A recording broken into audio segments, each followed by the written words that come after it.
Hello, I'm Who Are We, and today we're going to be talking about a very compelling hypothesis presented by Rory Kortrakal and Arlinghouse. I'm sorry about the K guy's name.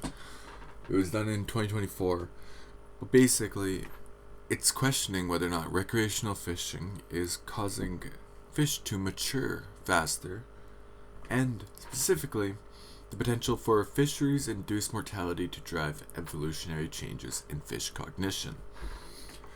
This represents a critical expansion of the concept of fisheries-induced evolution, FIE, moving beyond conventional traits like maturation and body size to explore the intellectual capabilities of exploited fish populations. Fisheries-induced mortality substantially increases mortality beyond natural levels. The positive size-selective harvest typical of most fisheries, where larger individuals are more likely to be caught, promotes the evolution of a fast life history. A fast life history prioritizes current over future reproduction, resulting in fish maturing earlier at a smaller size and investing more energy into reproduction. Roy and colleagues hypothesize that this selective pressure may inadvertently alter cognitive performance through two main, non-mutually exclusive mechanisms. 1. Mechanisms driving cognitive change. The proposed mechanisms are centered on trade-offs in energy allocation and correlated changes in personality traits. A. The energy expenditure pathway. Direct pathway. This pathway links the evolved fast life history directly to brain development. Energy trade-offs. When harvest factors favors a fast life history, fish invest more energy into reproductive structures and processes. However, energy input is limited, creating a conflict in energy allocation among reproductive, somatic growth, and other energy-intensive tissues. Brain is energetic cost. Neuronal tissues in the brain are highly energy-hungry. Increased allocation of energy to reproduction can consequently limit energy available for neuronal tissues. Reduced cognitive ability. The energy limitation may lead to a smaller brain size relative to body size and a reduced count or density of neuronal cells. Since cognitive abilities are attributed to neuronal processing, a reduced brain size can theoretically lead to reduced cognitive ability, affecting learning and memory. And B, the behavioral pathway or the indirect pathway.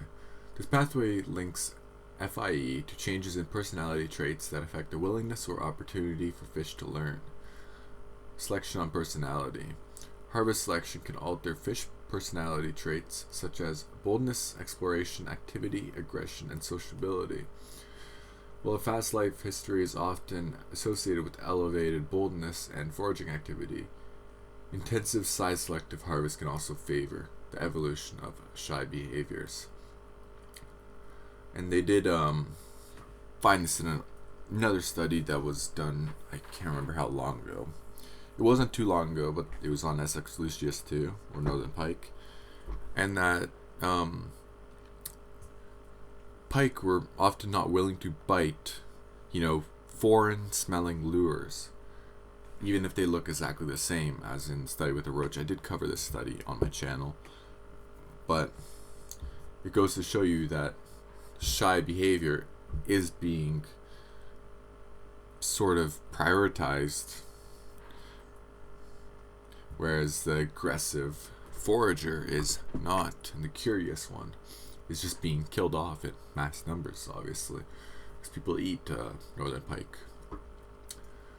And cognitive consequences of shyness. Fish that evolved to be shy, less explorative, and reactive may demonstrate slow cognitive phenotypes. This can result in slower learning, slower decision making, and longer time spent finding food. Conversely, increased sampling effort by these slower learners may allow them to update information more accurately, potentially increasing their cognitive flexibility. And C, direct selection on cognition. An alternative mechanism is that gears, such as the rod and reel used in recreational angling, may directly select on cognitive traits. The removal of fish less capable of recognizing and avoiding lures could be could leave behind individuals with elevated cognitive ability for gear avoidance. And 2. Experimental support. While the proposal remains a recent hypothesis, initial evidence exists from experimental evolution studies, natural predation. 3-spine stickleback experimentally exposed to natural predators, trout, evolved significantly smaller brains. This is theorized to be an energy reallocation away from brain development towards defensive structures and specific escape behaviors. Harvest selection. A multi-generation size-selective harvesting experiment in zebrafish, which evolved a fast life history, demonstrated reduced collective learning and altered decision-making speed. This is attributed to altered energy pathways and/or the correlated evolution of shy behavioral tendencies. And the consequences and future research. Alterations in cognition with exploited fish populations carry potential consequences across ecological scales. A. Ecological and fishery consequences. Group dynamics. Cognitive changes can negatively affect collective learning, decision-making, and social cohesion, potentially elevating natural mortality.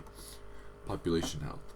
Altered resource acquisition potential could impact individual growth and population recruitment. Dispersal and migration could also be altered due to diminished spatial learning ability. Food web functioning. Since higher cognitive ability enables flexible use of wood web compartments, evolution towards lowered cognition may disrupt trophic interactions and ultimately reduce fisheries yield. Implications for management.